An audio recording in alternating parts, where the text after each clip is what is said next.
Millionaire disguised himself as a beggar and went to meet the poor girl he was dating. The morning sun cast long shadows across St. James's Park as Alexander Montgomery stood at the window of his newest restaurant, the Crown and Crescent.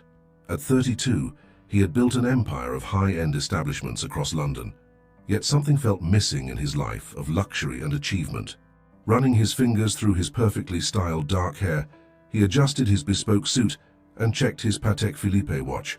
Another morning ritual of observing the park's early visitors. That's when he saw her again. Every morning at precisely 7:15, she would walk through the park, her copper-colored hair catching the sunlight like autumn leaves in motion.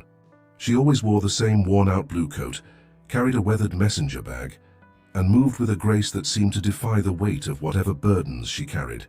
Today, she stopped to share her morning pastry with an elderly man on a bench, a simple act of kindness that made Alexander's heart skip a beat. "Another profitable quarter, sir," announced James Harrison, his financial advisor, striding into the office with a stack of papers. "The new restaurant in Mayfair is exceeding all expectations."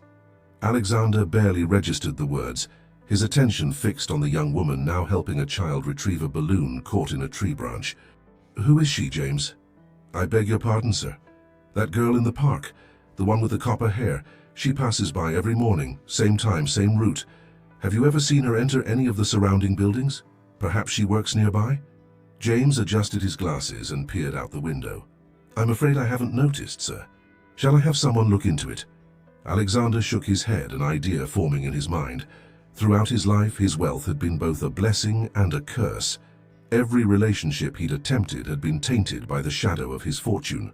Women more interested in his bank account than his character. But this mysterious woman, with her simple acts of kindness and apparent indifference to the opulent surroundings of St. James's, intrigued him in a way he couldn't explain. "Cancel my meetings for the next few weeks, James, and get me some different clothes. Nothing expensive. Actually make them as worn and ordinary as possible." James's eyebrows shot up. "Sir, are you planning some sort of disguise?" "Something like that." Alexander smiled, his mind already racing with possibilities. "I want to understand her world, James. Not as Alexander Montgomery, the restaurant tycoon, but as someone she might actually talk to. Someone real. With all due respect, sir, this seems rather unorthodox. What about the board meeting next week? The new restaurant opening in Chelsea? You can handle it. That's why I pay you the big bucks, isn't it?" Alexander's tone was light, but his determination was evident. "Sometimes, James, you have to step out of your comfort zone to find what you're really looking for." That evening, Alexander stayed late in his office, watching as the park emptied and the streetlights flickered to life. He thought about the mysterious woman, about her kindness to strangers, about the way she seemed to carry sunshine with her wherever she went. He had everything money could buy, yet he'd never felt the kind of genuine warmth she radiated so effortlessly. The next morning he arrived at the park hours before his usual time, wearing clothes that would have horrified his tailor, threadbare jeans, a faded hoodie, and scuffed boots. He'd messed up his usually immaculate hair and left his designer watch and signet ring in his office safe. As he settled onto a bench along her regular route, his heart pounding with anticipation, he realized this was the first truly spontaneous thing he'd done in years. The cool morning air nipped at his exposed neck, so different from the climate-controlled comfort of his usual environments. Around him, the park slowly came to life. Joggers in expensive athletic wear, office workers clutching takeaway coffee cups, dog walkers chatting about the day ahead. He felt invisible among them, and for the first time in his adult life, that invisibility felt like freedom. At 7:15 precisely, she appeared at the park entrance, her copper hair gleaming in the morning light. Alexander's breath caught in his throat as she approached, her worn blue coat fluttering in the breeze. Today she carried a paper bag from a local bakery, and the same messenger bag hung heavy at her side. As she drew closer, he could see details he'd missed from his office window. The light dusting of freckles across her nose, the small scar above her right eyebrow, the way her eyes seemed to take in everything around her with genuine interest. She was even more beautiful up close, but it wasn't just her physical appearance that captivated him. It was the quiet dignity with which she carried herself, despite her obviously modest circumstances. She was nearly level with his bench now. Alexander hunched his shoulders slightly, trying to embody the role he'd assigned himself. Would she notice him? Would she pass by without a glance, like so many others had done? The next few moments would set in motion a chain of events that would change both their lives forever, though neither of them could possibly know that yet. As the young woman approached Alexander's bench, she slowed her pace and he could feel her eyes studying him. His heart raced beneath the worn hoodie. Would his disguise hold up to closer scrutiny? He kept his head down, but through his peripheral vision, he saw her reach into her paper bag. "Would you like to share my breakfast?" Her voice was gentle, with a slight northern accent that made her words dance. "The bakery always gives me too much, and it's much too lovely a morning to eat alone." Alexander looked up, meeting her eyes for the first time. They were a striking shade of green, filled with kindness, but also with a hint of something deeper, perhaps sadness. He noticed dark circles beneath them, partially hidden by her attempt at makeup. Thank you," he managed, trying to disguise his usual polished accent with something rougher. "That's very kind." She sat down beside him, leaving a respectful distance between them. "I'm Emma Wilson." She broke a croissant in half, offering him the larger portion. "I've just started taking this route to work, and I've noticed you here a few times." Alexander accepted the pastry, realizing she must have seen him on previous mornings when he'd been watching from his restaurant. "James," he said, using his financial advisor's name on impulse. "And what sort of work do you do, Emma?" "Oh, a bit of this and that," she replied, brushing crumbs from her coat. "Currently I'm working as a delivery person for several restaurants in the area. It's flexible, which is important because—" She trailed off, then smiled. "Well, let's just say flexibility matters in my situation." As they ate, Emma told him about her favorite spots in the park: the bench near the duck pond where she liked to eat lunch, the ancient oak tree that seemed to change color before all the others in autumn, the spot where street musicians usually performed on weekends. Her observations were thoughtful and poetic, revealing a depth that drew Alexander in even further. "What about you?" she asked, gathering the paper bag and brushing off her hands. "Do you live nearby?" "No," he answered truthfully, "but I like it here. People are kinder in this park than in other places." He gestured to the croissant wrapper. "Case in point." Emma's smile widened, creating small dimples in her cheeks. "Everyone deserves a bit of kindness, don't they? Sometimes that's all it takes to change someone's whole day." She checked her watch, a simple digital model with a cracked face. "Oh, I should get going. My first delivery run starts at 8. As she stood, Alexander noticed her wince slightly, her hand moving to her lower back. The messenger bag looked heavy, and he wondered how many deliveries she made each day, cycling through London's busy streets. "Will you be here tomorrow?" The words tumbled out before he could stop them. Emma adjusted her bag, considering. "I usually pass through around this time. Maybe we could share breakfast again if you'd like." There was a vulnerability in her question that tugged at his heart. "I'd like that very much," Alexander replied, trying to keep the eagerness from his voice. As he watched her walk away, her copper hair shining in the strengthening sunlight, Alexander felt a mix of elation and guilt. The connection he'd hoped for had sparked to life, but it was built on a deception. Still, there was something so genuine about Emma that made him want to be worthy of her trust, even if he had to earn it through an elaborate charade. Later that day, back in his pristine office, Alexander found himself distracted from important meetings and paperwork. He kept thinking about Emma's gentle voice, her thoughtful observations, the way she shared what little she had without hesitation. Through his window, he watched delivery cyclists rushing through the park, wondering if one of them might be her, carrying heavy loads through London's unforgiving streets. "Sir?" James appeared at his door looking concerned. "The contractors for the Chelsea location are waiting for your decision on the marble imports." Alexander turned from the window. "Cancel the marble. Let's look at local materials instead. Something more authentic." James blinked in surprise but made a note. "And shall I continue clearing your morning schedule?" "Yes, please. And James, thank you for your discretion about this situation." After James left, Alexander walked to the window again, touching the cool glass. Below, the park was full of lunchtime visitors, office workers, tourists, young mothers with prams. Every face held a story, he realized, just like Emma's. How many times had he looked down from this window, seeing only a blur of anonymous figures? That evening, as his driver waited to take him home to his Knightsbridge penthouse, Alexander decided to walk instead. He needed to understand Emma's London, the London of bus stops and tube stations, of neighborhood cafes and corner shops. As he walked, he noticed things he'd never paid attention to before. The uneven pavements that would make cycling difficult, the steep prices in pharmacy windows, the tired faces of service workers ending their shifts.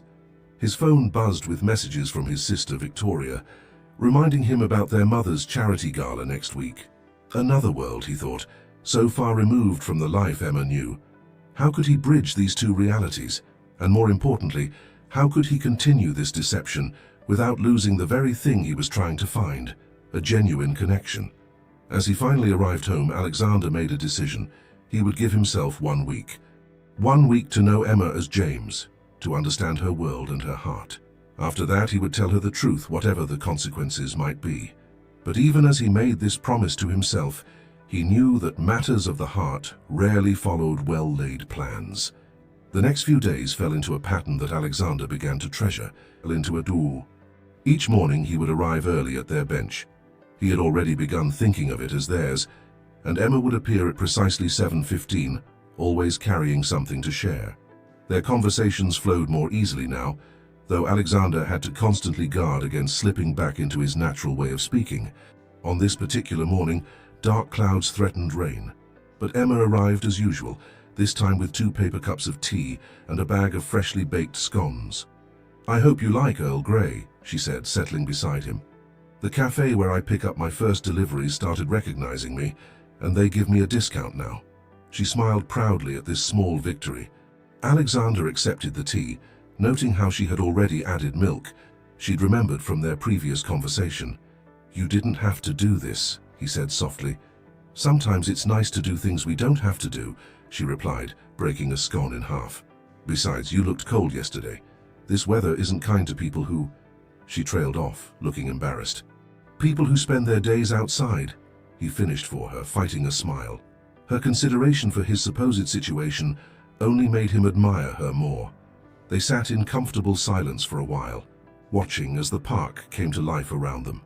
A mother struggled past with a double pram, and Emma immediately jumped up to help her navigate the gate. Alexander watched her, marveling at how naturally kindness came to her. When she returned, she was rubbing her lower back again, a gesture he'd noticed becoming more frequent. "You're in pain," he observed. Emma waved off his concern. "It's nothing. Just carried too many heavy orders yesterday. The restaurants are getting busier with the colder weather coming in." She attempted a bright smile, but Alexander could see the strain behind it. "Why do you push yourself so hard?" he asked, then immediately worried he'd overstepped. Emma was quiet for a long moment, turning her paper cup in her hands. "My mum," she finally said, her voice soft. She's not well. The treatments are expensive and our insurance doesn't cover everything. But she's all I have and I'm all she has." She looked up at him, her green eyes fierce with determination. "So I do what needs to be done." Alexander felt his heart constrict. He thought of the state-of-the-art private medical facilities his family used, of the casual way he'd approved a 6-figure renovation for his restaurant's wine cellar just last week. The unfairness of it all struck him with physical force.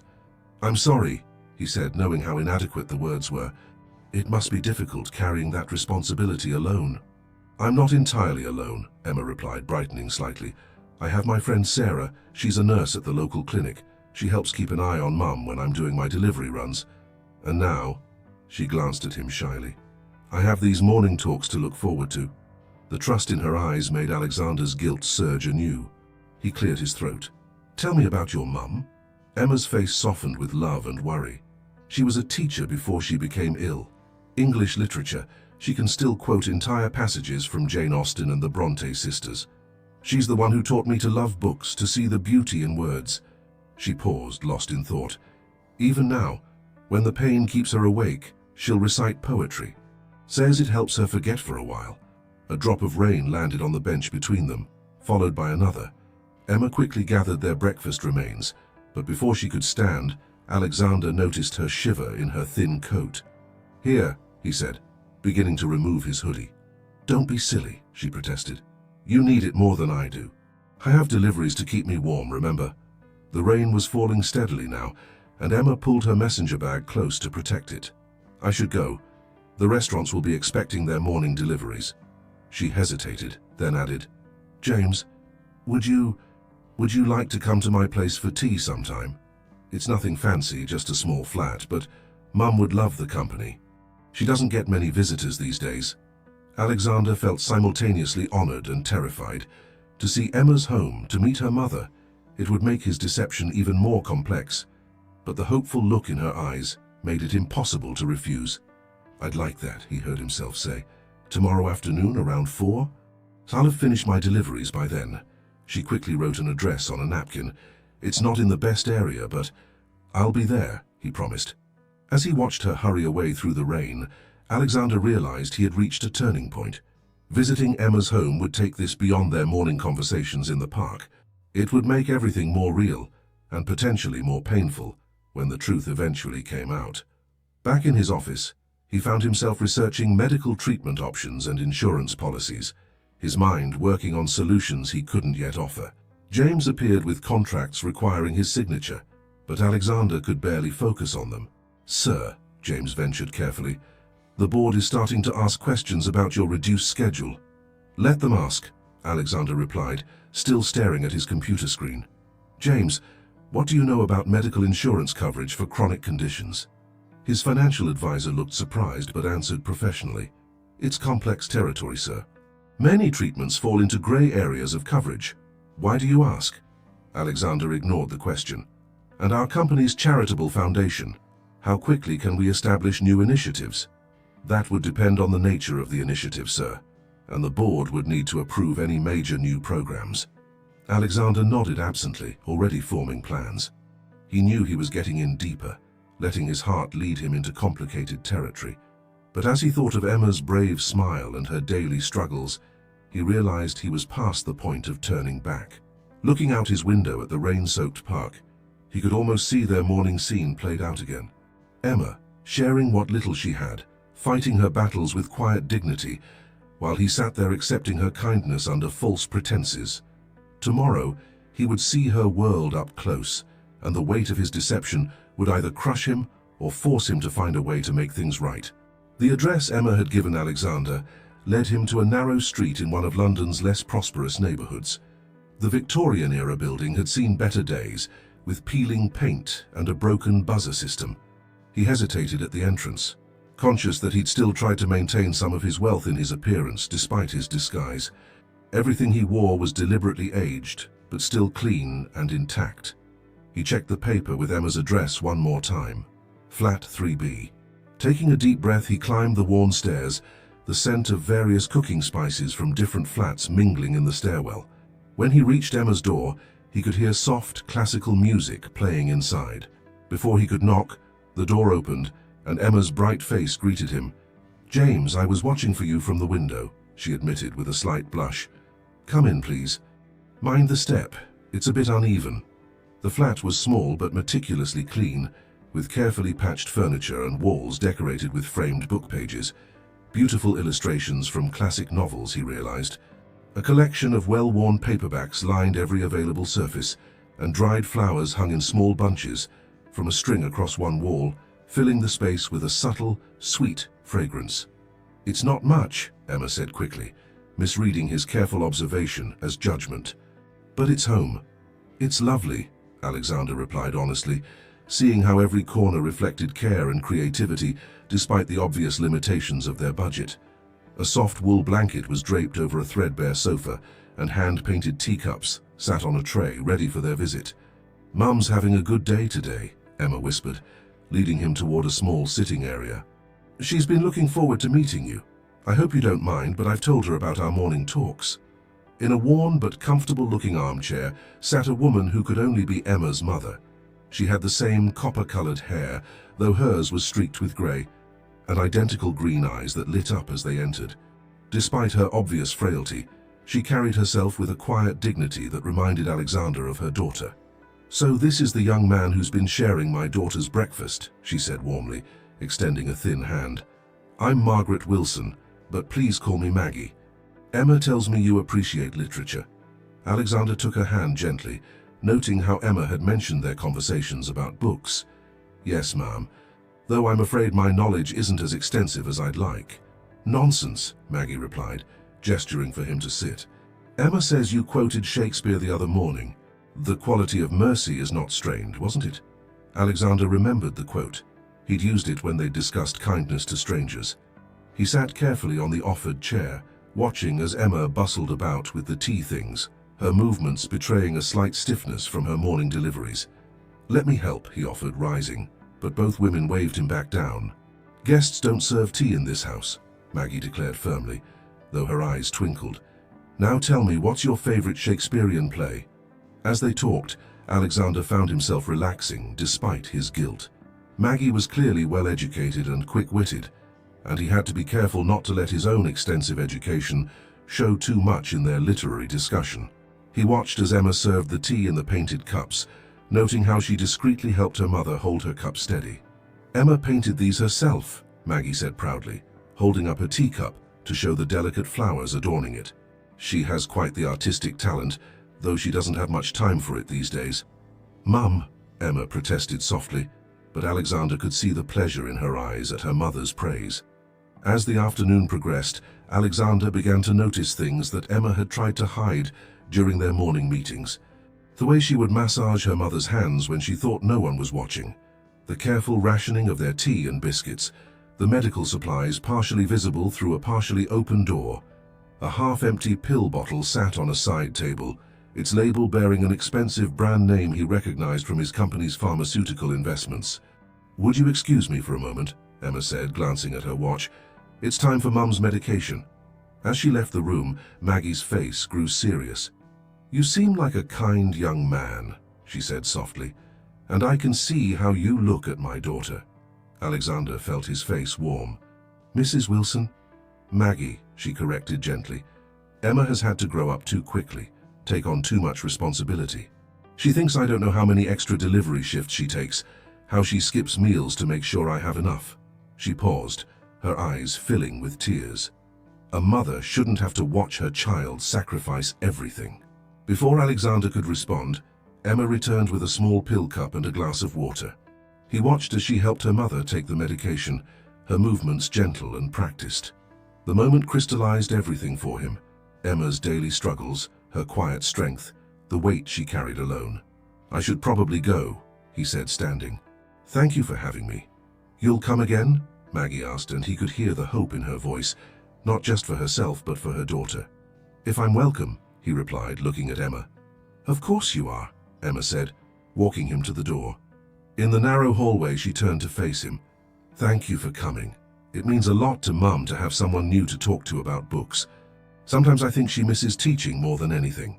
Alexander wanted to reach out, to pull her close, to tell her everything. Instead, he simply said, "Thank you for sharing your home with me." As he walked back through the darkening streets, his chauffeur-driven car waiting discreetly around the corner, Alexander made a decision. He couldn't continue this deception much longer, but before he revealed the truth, he needed to find a way to ensure Emma and her mother would be taken care of, regardless of how Emma might react to learning his true identity. The weight of their trust, their kindness, their quiet dignity in the face of such challenges, it all pressed against his conscience. He had entered their lives pretending to have nothing, while in reality he had everything they needed. The irony was unbearable. The following morning, Alexander arrived at his office hours before sunrise. He had barely slept, his mind racing with plans and possibilities. James found him surrounded by papers, his laptop open to medical research sites. "James, I need you to set up a meeting with our insurance provider," Alexander said without looking up. "Also contact the board of the Montgomery Foundation. Tell them I want to propose a new healthcare initiative." "Of course, sir." James hesitated. "May I ask if this has something to do with your e-morning arrangements?" Alexander finally looked up, his expression determined. "I need to help them, James, but I need to do it in a way that can't be traced back to me. Not yet." The next few hours were a flurry of discreet phone calls and careful arrangements. By the time Alexander changed into his worn clothes and headed to the park, he had set several plans in motion. His conscience still troubled him, but at least he was doing something concrete to help.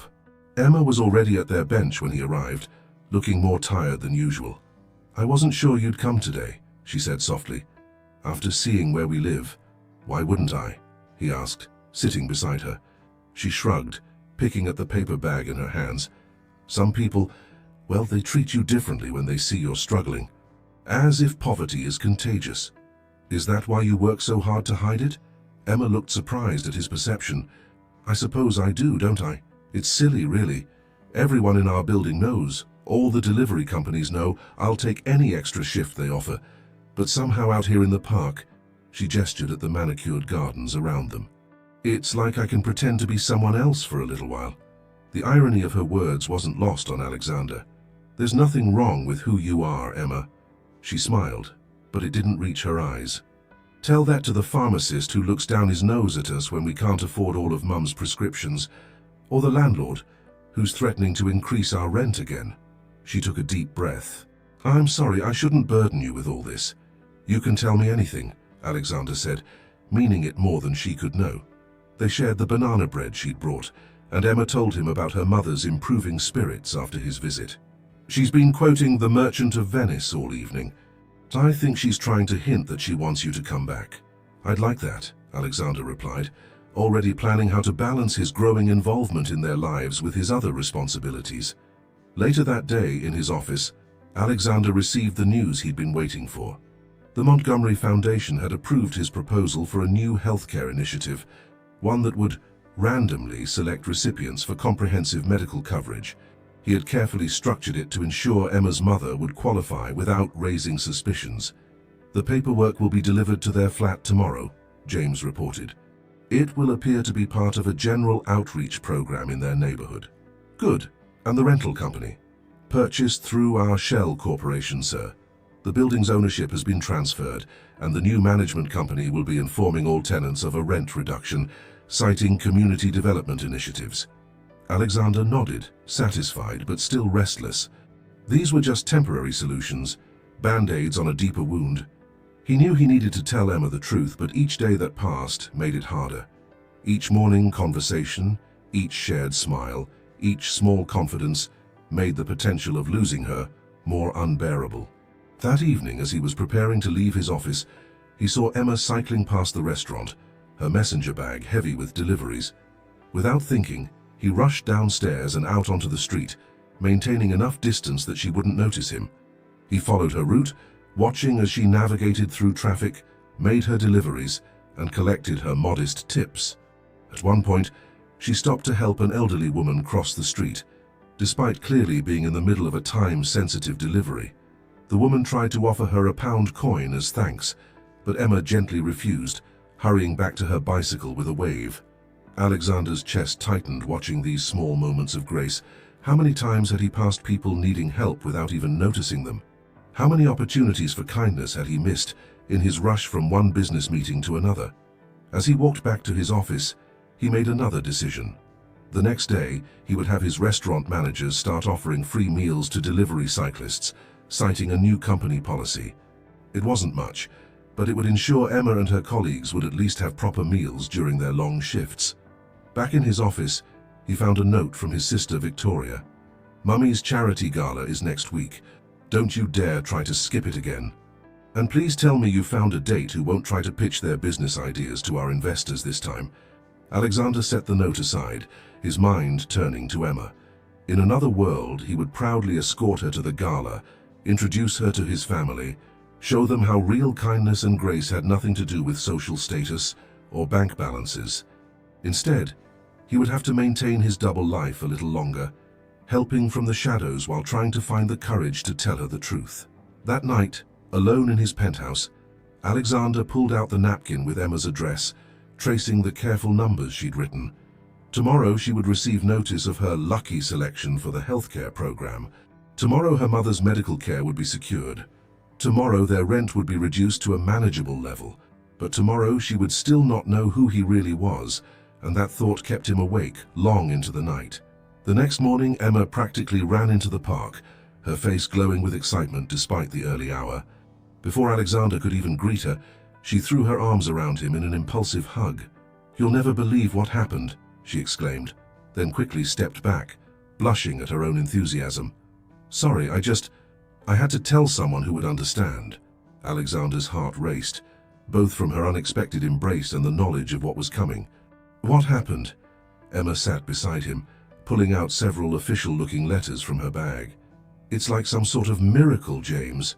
First, we received this notice that Mum's been selected for a complete healthcare coverage program through some new foundation. All her treatments, medications, everything covered. She looked at him, her green eyes shining with happy tears. Can you believe it? Just yesterday I was complaining about these exact things, and now she shook her head in wonder. Sarah, my nurse friend, she says she's never seen anything like this healthcare program. She's checking into it to make sure it's legitimate, but all the paperwork looks real. Alexander forced himself to maintain a neutral expression. That's wonderful news, Emma. Your mother must be thrilled. She's still in shock, I think. We both are. Emma wiped her eyes, laughing softly. I kept reading the letters over and over last night, afraid they'd disappear if I looked away. And there's more. The restaurants I deliver for have started offering free meals to all delivery workers. Real proper meals, not just leftover bits. She took his hand impulsively, and Alexander felt his guilt war with the joy of her touch. I know it probably sounds silly to be so excited about these things, but it's like suddenly being able to breathe after holding your breath for so long. It doesn't sound silly at all, he said softly, squeezing her hand. Emma looked out across the park, her expression thoughtful. You know what's strange? Just last week, Mum was reading Jane Eyre again, the part where Jane suddenly inherits money from her uncle. She said sometimes life surprises you with exactly what you need, just when you need it most. She turned back to him, her smile radiant. I didn't really believe in things like that before, but now... Alexander felt a knot in his stomach. Every bit of joy on her face was due to his actions, yet she had no idea. Was he any better than the wealthy benefactors she probably imagined behind these changes, using money to shape her life without her knowledge or consent? You deserve good things, Emma, he said carefully. How you and your mother both. She squeezed his hand once more before letting go. You know what this means? I can cut back on some of my delivery shifts. Maybe even take that art class at the community center Mum's been encouraging me to try. She looked at him shyly. Would you like to come with me sometime to the art class? The invitation caught him off guard. I don't know if I'd be very good at art. Neither do I, she laughed. But that's not really the point, is it? It's about trying something new, maybe making a mess, but enjoying it anyway. She stood up, stretching. I should go. Fewer deliveries today, but they still need to be made. Will you think about the art class? I will, he promised, watching as she walked away with a lighter step than he'd ever seen. Back in his office, Alexander found himself unable to focus on work. James brought in reports requiring his attention, but his mind kept returning to Emma's joyful face, her spontaneous hug, the way her hand had felt in his. Sir, James interrupted his thoughts, your sister is here. Before Alexander could respond, Victoria Montgomery swept into the office, impeccably dressed and radiating impatience. Really, Alex, you've been impossible to reach lately. The gala is in 3 days and Mummy's beside herself wondering if you'll actually show up this time. Of course I'll be there, Alexander replied distractedly. Victoria perched on the edge of his desk, studying him. You seem different. James says you've been coming in early, leaving at odd hours. And what's this I hear about new charitable initiatives? Can't a man try to do some good in the world? Of course, darling. But usually you leave that sort of thing to Mummy and her committees. She narrowed her eyes. There's someone, isn't there? James won't tell me anything, but I know that look. Alexander sighed, knowing his sister wouldn't let this go. It's complicated, Vic. Isn't it always? She softened slightly. Just tell me she's not another social climber after the family fortune. She's the exact opposite, Alexander said quietly. She's the most genuine person I've ever met. Victoria raised a perfectly groomed eyebrow. Then why haven't we met her? Bring her to the gala. I can't. Alexander stood, walking to his window. Below, delivery cyclists wove through traffic, and he wondered if Emma was among them. She doesn't exactly know who I am. What do you mean she doesn't? Victoria's eyes widened as understanding dawned. Alexander Montgomery, what have you done? He told her everything. The morning meetings, the disguise, the secret arrangements to help Emma and her mother. Victoria listened in uncharacteristic silence, her expression moving from shock to understanding to concern. "Oh, darling," she said when he finished. "You're in love with her, aren't you?" Alexander didn't answer, but his silence was confirmation enough. "You have to tell her the truth," Victoria said gently, "before she finds out some other way. You know how small London's social circles can be." "I know," Alexander replied, still staring out the window. "But every time I think about telling her, I imagine losing those morning conversations, those honest smiles, the way she looks at me like I'm just me." Victoria stood, straightening her designer dress. "The longer you wait, the harder it will be. And Alex, the way you just described her, someone that genuine might surprise you with how she handles the truth." After his sister left, Alexander sat at his desk for a long time, thinking about Emma's joy over the mysterious changes in her life, about her invitation to the art class, about the way she'd hugged him without hesitation. The line between his two lives was beginning to blur, and he knew Victoria was right. He needed to tell Emma the truth before fate forced his hand. But first, he had a gala to attend, and decisions to make about how to bridge the gap between Emma's world and his own. The night of the Montgomery Foundation's annual charity gala arrived with all its usual pomp and circumstance. Crystal chandeliers sparkled overhead in the grand ballroom of the Dorchester, illuminating London's elite as they mingled, each trying to outshine the other in designer evening wear and family jewels. Alexander stood at the edge of the crowd, tugging unconsciously at his bow tie. He'd barely slept the night before, his dreams filled with images of Emma finding out his true identity in the worst possible ways. The morning's meeting with her had been particularly difficult. She'd been so excited to tell him about her mother's first day of improved treatment under the new healthcare program. "Darling, stop hovering by the wall like a frightened schoolboy." His mother, Beatrice Montgomery, appeared at his side in a shimmer of diamonds and silver silk. "The Harrington Smythes have been asking about you all evening. Their daughter just returned from finishing school in Switzerland." "Mother, please," Alexander interrupted gently. "I'm not interested in any matchmaking tonight." Beatrice studied her son carefully. "Victoria mentioned you've been different lately, more involved in the foundation's work. She seems to think there might be someone?" Before Alexander could respond, a commotion near the entrance caught his attention. A catering server had apparently tripped, sending a tray of champagne glasses crashing to the marble floor. As staff rushed to clean up the mess, Alexander's heart stopped. There, helping to pick up broken glass, was Sarah, Emma's nurse friend. He remembered Emma mentioning that Sarah sometimes picked up extra shifts with catering companies, but of all the events in London tonight, the universe, it seemed, had a cruel sense of humor. "Excuse me, Mother," he muttered, quickly making his way across the room. But before he could reach Sarah, Victoria intercepted him. "Alex, you need to see this," she said urgently, pulling him toward a display of the Foundation's new initiatives.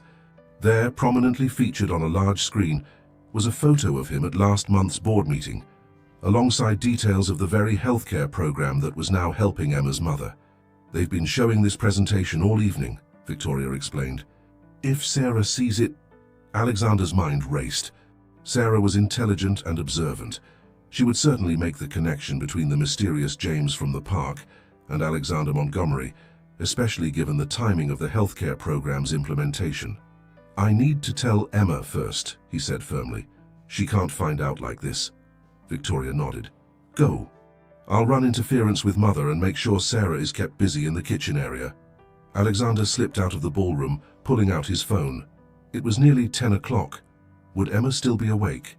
He had memorized her number from the healthcare application, but had never used it. As he debated what to do, fate intervened again. "Mr.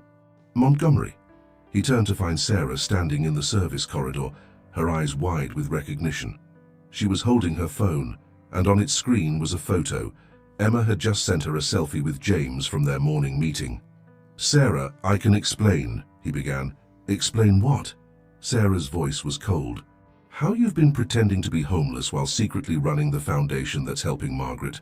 How you've been playing with Emma's feelings." "It's not like that," Alexander protested. "I never meant to deceive her.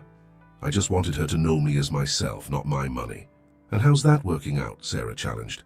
"Because from where I'm standing, you've been lying to my best friend for weeks, manipulating her life from the shadows like some sort of charitable puppet master." Each word hit Alexander like a physical blow, because he knew she was right. "I love her," he said quietly. Sarah's expression softened slightly. "Then you know what you have to do." "I need to tell her tonight," he agreed. "But please let me be the one to do it. She deserves to hear it from me."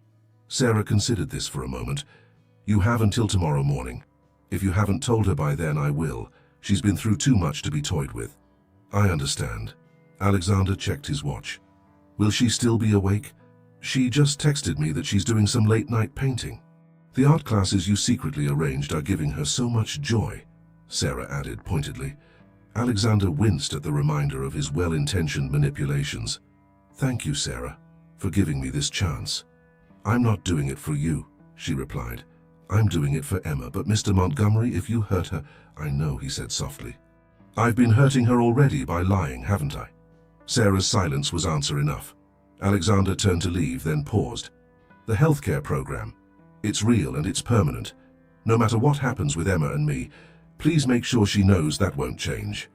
As he rushed out of the hotel, he could feel Sarah's eyes on his back. His mother would be furious at his disappearance.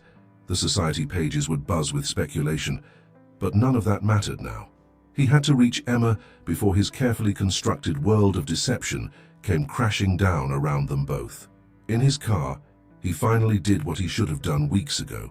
He pulled out his phone and dialed Emma's number, praying she would answer and agree to see him. The city lights blurred past his window as his driver headed toward her neighborhood, and Alexander rehearsed what he would say, knowing that no words could really prepare either of them for what was to come. Emma was surprised to receive a call so late at night, especially from an unknown number.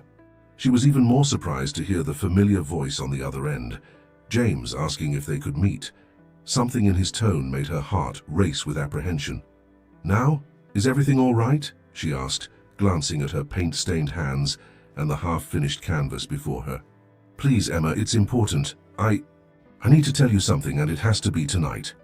20 minutes later, Emma stood in the small community garden near her flat, wrapped in her old blue coat against the night chill. The garden had been her suggestion.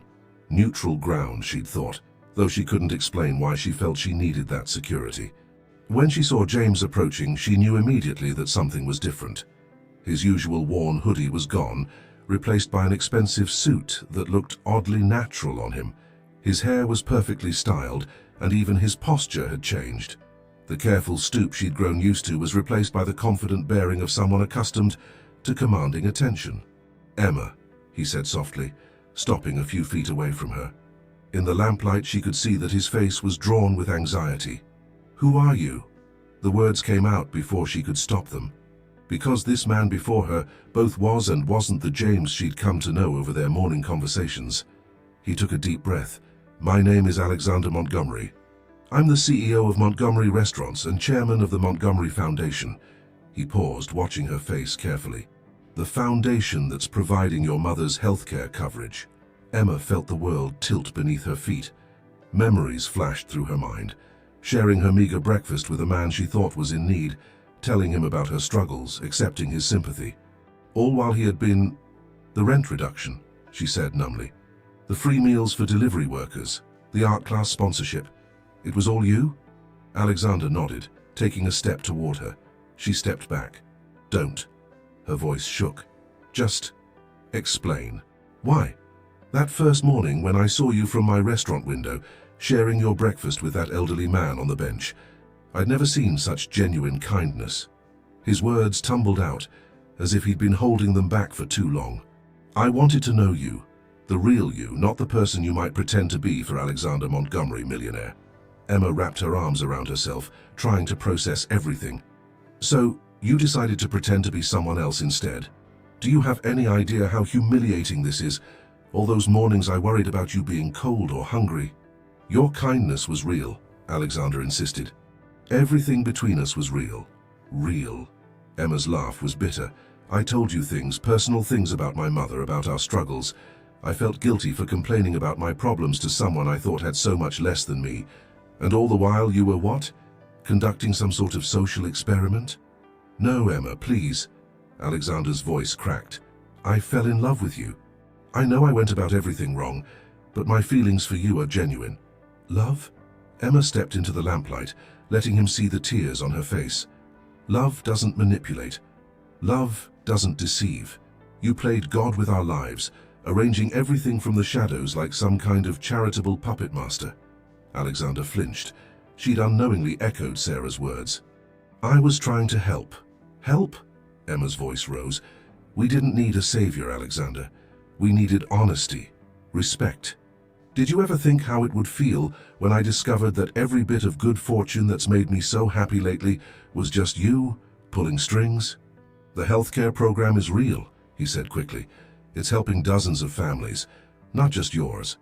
So I promise you none of that will change, regardless of what happens between us. Emma wiped her eyes angrily. That's not the point. The point is that you let me trust you, let me care about you, all while lying about everything you are. Not everything, Alexander protested. The conversations we shared, the things we discussed, that was all me, the real me. More real than I've ever been able to be with anyone. How would I know? Emma asked quietly. How can I trust anything now? The silence that fell between them was heavy with unspoken words and shattered trust. In the distance, a siren wailed, and Emma thought absurdly of all the deliveries she'd made to fancy restaurants like his, never knowing she was serving his empire. I should have told you sooner, Alexander finally said. I tried so many times, but I was afraid of losing this connection we have. Afraid you'd look at me differently. Well, you were right about that. Emma's voice was tired now. I am looking at you differently. Not because you're rich, but because you're a liar. Emma, please. He reached for her hand, but she pulled away. I need you to leave now. Her voice was firm despite her tears. I need time to think, to process all of this, and I need you to respect that, at least. Can you do that one honest thing for me? Alexander's hand fell to his side. Yes, of course.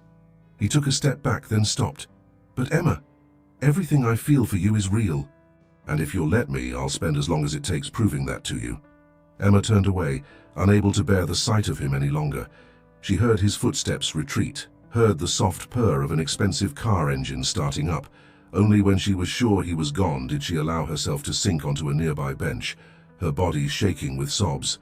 In her pocket, her phone buzzed. A message from Sarah. Are you okay? Call me if you need me. Emma stared at the message, realization dawning. You knew, she whispered to herself. You found out tonight and made him tell me. The night air had grown colder, but Emma barely noticed. Her mind was spinning with revelations, with memories suddenly cast in a new light.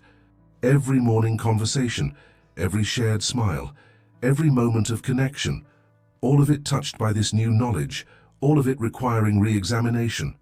Above her, the moon emerged from behind a cloud, illuminating the small garden where her world had just turned upside down.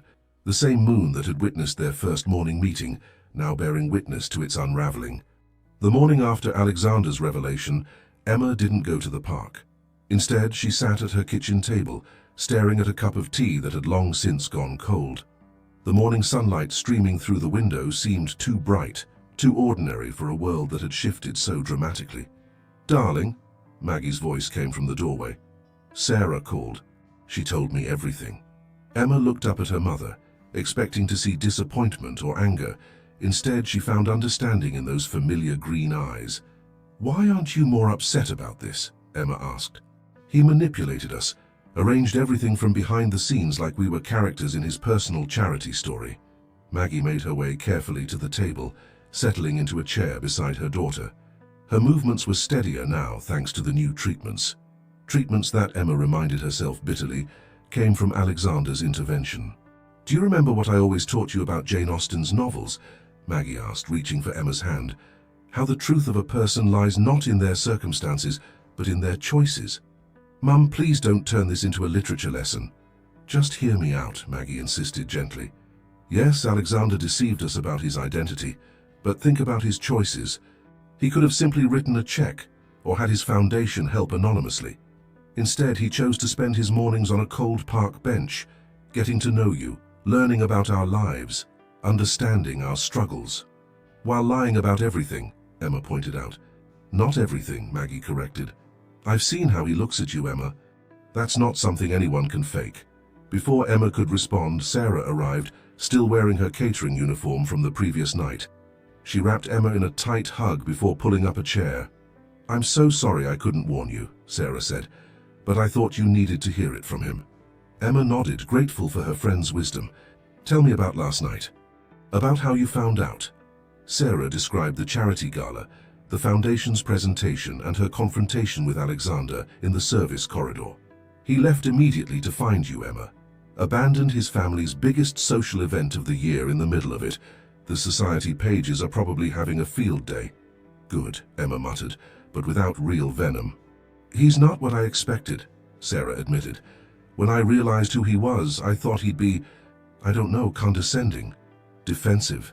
Instead, he seemed genuinely tortured about deceiving you, and he made sure to tell me that your mother's health care wouldn't be affected no matter what." Emma stood abruptly, walking to the window. The view was the same as always: the cramped street, the worn buildings, the small shops opening for the day. But now she knew that their reduced rent, the building's promised improvements, even the new community programs in the area, were all part of Alexander's hidden influence. "I feel like I don't know what's real anymore," she confessed. "Every good thing that's happened lately has his fingerprints on it. Even my art classes. The art is real," Maggie said firmly. "The talent is yours, Emma. He may have provided the opportunity, but what you're creating, that comes from you alone." Sarah joined Emma at the window. "He's outside, you know, has been since dawn." Emma's heart jumped. "What?" "Not too close. He's respecting your request for space. But he's there, sitting in his car, just waiting." Sarah hesitated. "There are photographers too. Apparently the great Alexander Montgomery spending hours parked in this neighborhood is quite the story." Emma peered out, and sure enough, she could see the sleek black car parked at the corner. Even from this distance, she could make out Alexander's figure in the back seat, his posture tense and alert. "The worst part," Emma said softly, "is that I miss him. The him I knew, or thought I knew. This morning was the first time in weeks I haven't shared breakfast with him, and it feels quite wrong." "Maybe because not everything was a lie," Maggie suggested. "The conversations you shared, the connection you formed, perhaps those were more real than the deception. But how can I trust him?" Emma turned to face her mother and friend. "How can I believe anything when it started with such a huge lie?" "The same way you believe in second chances," Maggie replied. "The same way you taught me to believe in hope when my illness seemed hopeless. By looking at actions, not just words." Sarah nodded. "And his actions, manipulative as they may have been, were aimed at helping others. The healthcare program isn't just for your mum. Dozens of families in similar situations are benefiting. The reduced rent applies to everyone in the building.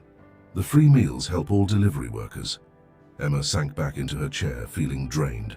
"I need time to sort through all of this, to figure out what's real and what isn't." "Of course you do," Maggie agreed. "But don't let pride or anger blind you to the possibility of forgiveness. Not for his sake, but for yours. And maybe," Sarah added with a small smile, "consider that it takes a special kind of person to choose sitting on a cold park bench, sharing modest breakfasts over enjoying his millionaire lifestyle, just to know the real you." Emma's phone buzzed. A message from an unknown number. "I understand if you never want to see me again. But I'll be at our bench every morning, same time, same place. No more disguises, no more lies, just me, hoping for a chance to show you who I really am." She stared at the message, feeling tears prick at her eyes again. Through the window, she could see Alexander's car still waiting patiently, like its owner, for a sign of hope. "What should I do?" she whispered. Not sure if she was asking her mother, Sarah, or herself. Maggie squeezed her hand. "What does your heart tell you?" Emma looked down at the message again, then out at the waiting car, then at her mother's improving face and Sarah's concerned expression. The truth, she realized, was as complicated as the man who had hidden it for so long. For a week, Emma avoided the park entirely, taking different routes to her deliveries, but she couldn't avoid the news. Alexander Montgomery's face seemed to be everywhere. In newspapers discussing his foundation's new healthcare initiative, in business magazines praising his company's progressive employment policies, and in gossip columns speculating about his sudden interest in their modest neighborhood. One morning, unable to sleep, Emma found herself scrolling through articles about him on her phone. The Alexander Montgomery of the press was both familiar and foreign. She recognized his kind eyes and warm smile in the photos, but the confident business titan in designer suits seemed worlds away from the man who had shared her morning pastries. "You're up early," Maggie observed, finding Emma on the sofa with her phone. "The articles again?" Emma quickly locked her screen, embarrassed. "I'm just trying to understand. Understanding comes from talking, not reading," her mother said wisely, settling beside her. "Sarah told me he's still there every morning. Same bench, same time." "I know." Emma had secretly checked a few times, watching from a distance as Alexander sat alone on their bench, no longer in disguise but looking somehow more vulnerable in his expensive clothes than he ever had in his worn hoodie. "He sent these yesterday," Maggie continued, holding up a stack of books, first editions of the classics we discussed that afternoon. "There's a note saying they're for your public library project, the one you mentioned wanting to start at the community center." Emma took the books, running her fingers over their beautiful leather bindings. Inside each one, instead of a personal inscription, she found a bookplate stating they were donated to the community in honor of Margaret Wilson, former teacher and lifelong advocate of literature. "He's trying," Maggie said softly, "in his own way." Later that day, during her delivery shift, Emma found herself approaching the Crown and Crescent, Alexander's restaurant where everything had begun. She'd avoided this area for the past week, but today something drew her closer. Through the window she could see his office where he'd first watched her pass by. It was empty now, but a familiar figure stood in the restaurant's doorway, James, the financial advisor, who had unknowingly lent his name to Alexander's deception. "Miss Wilson," he called out politely as she passed. "A moment, please." Emma hesitated, then wheeled her bike over. "Yes?" "He's not here," James assured her quickly. "He's been working from home this week, but, well, I feel somewhat responsible, having unknowingly contributed to the situation. It's not your fault he used your name." James smiled sadly. "Perhaps not, but I've worked for Alexander for 10 years and I've never seen him like this. Do you know he's completely restructured our corporate giving program? Every initiative now requires direct community involvement from our executives. They can't just write checks anymore. They have to spend time understanding the needs of the people they're trying to help." Emma absorbed this information, thinking of Alexander sitting on their bench all those mornings, learning about her world firsthand. "Why are you telling me this?" "Because the man you met in the park, that's the real Alexander Montgomery.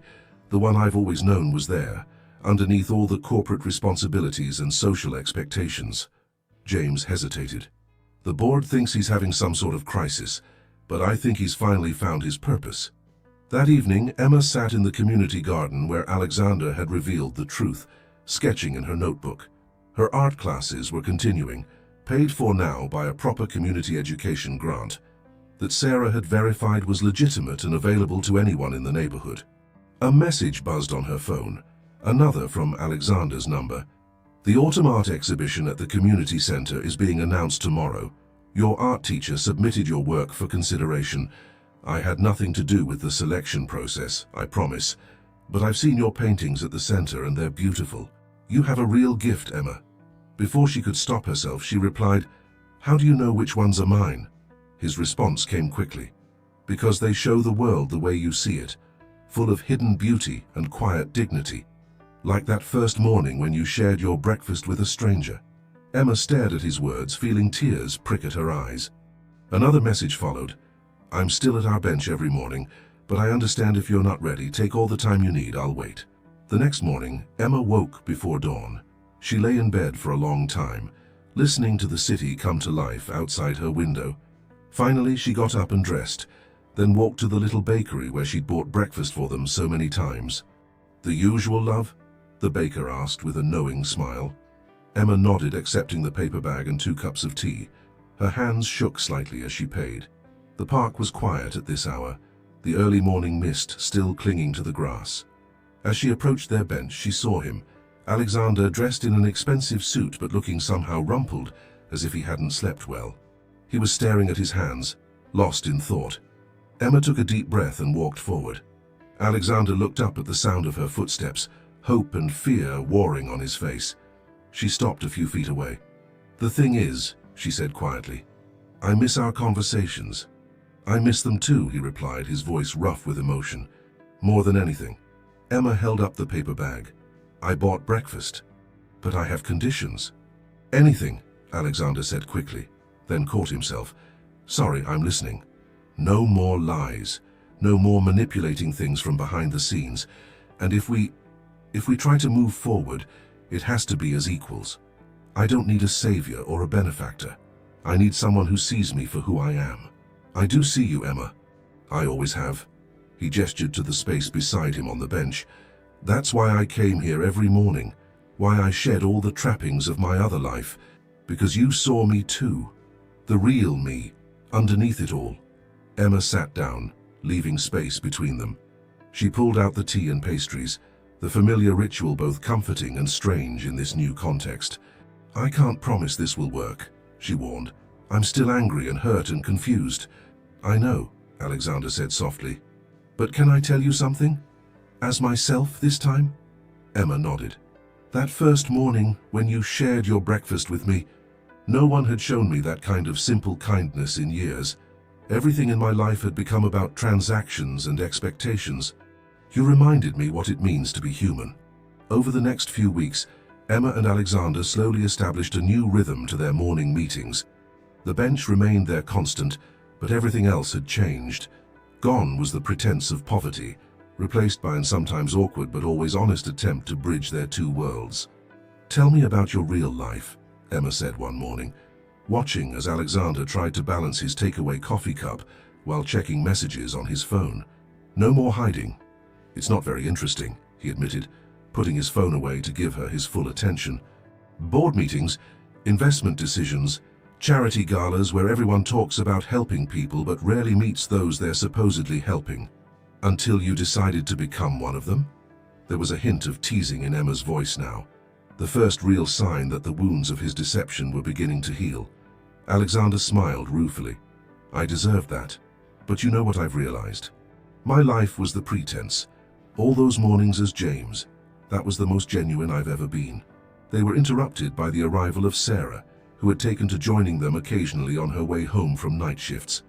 The friendship between Alexander and Sarah had evolved into something unexpected. She remained fiercely protective of Emma, but had also become one of his strongest advocates for change at the foundation. The new community health center plans are ready, Sarah announced, settling beside them. And before you ask, Emma, yes, we made sure it's being funded through proper channels, with full transparency and community involvement.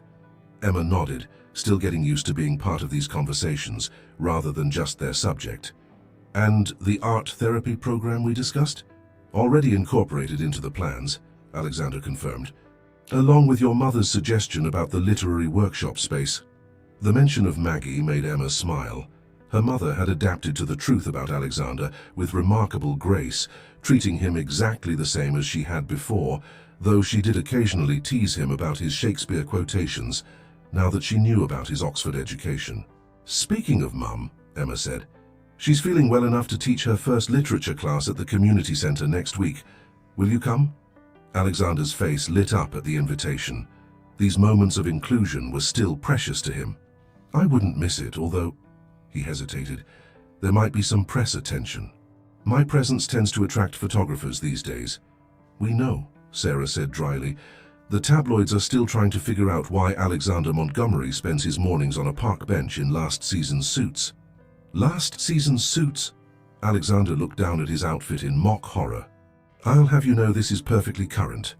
Their laughter drew smiles from passing dog walkers and joggers, many of whom had grown used to the odd sight of the wealthy businessman and the delivery cyclist sharing their morning conversations. I need to get going, Emma said eventually, checking her watch. Deliveries won't make themselves. About that, Alexander began carefully. The restaurant group is looking for someone to coordinate our community outreach programs. Someone who understands both sides of the equation. Sarah mentioned you might be interested. Emma was quiet for a moment, thinking. A month ago, she might have seen this as another attempt to manipulate her life. Now she understood it for what it was, an opportunity to help others while maintaining her independence. I'll think about it, she said finally, but if I decide to apply, it has to be through proper channels, no special treatment. Alexander nodded, understanding the importance of doing things the right way this time.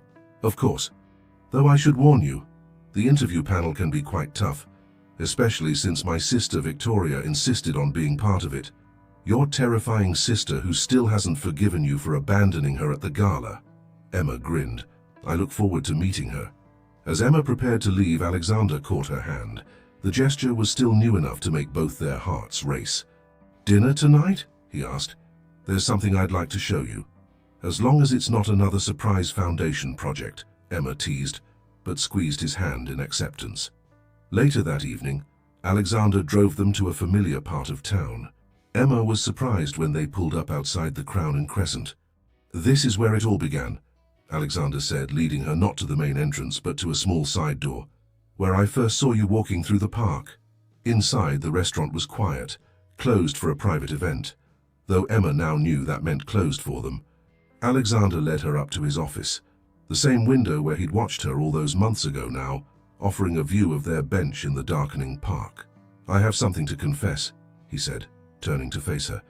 "That first morning, when you shared your breakfast with the elderly man on the bench, I was in the middle of a meeting about cutting our charitable giving to maximize profits." Emma leaned against the window frame, watching his face. And seeing you there, sharing what little you had without hesitation, it changed everything. Made me question every decision I'd made, every value I thought I had. "So you decided to become a fake homeless person?" Emma raised an eyebrow, but her tone was gentle. "I decided to try to understand, to step out of my privileged bubble and see the world through different eyes." He moved closer to her. "I just never expected to fall in love in the process." The words hung between them, not for the first time but carrying new weight in this place where their story began. Emma looked out at their bench, now empty in the gathering dusk. "You know," she said thoughtfully, "most people just ask someone out for coffee when they're interested. When have I ever done anything the simple way?" Alexander smiled, but his eyes were serious. "I know I went about everything wrong, but Emma, loving you is the most right thing I've ever done." She turned to face him fully. "No more secrets?"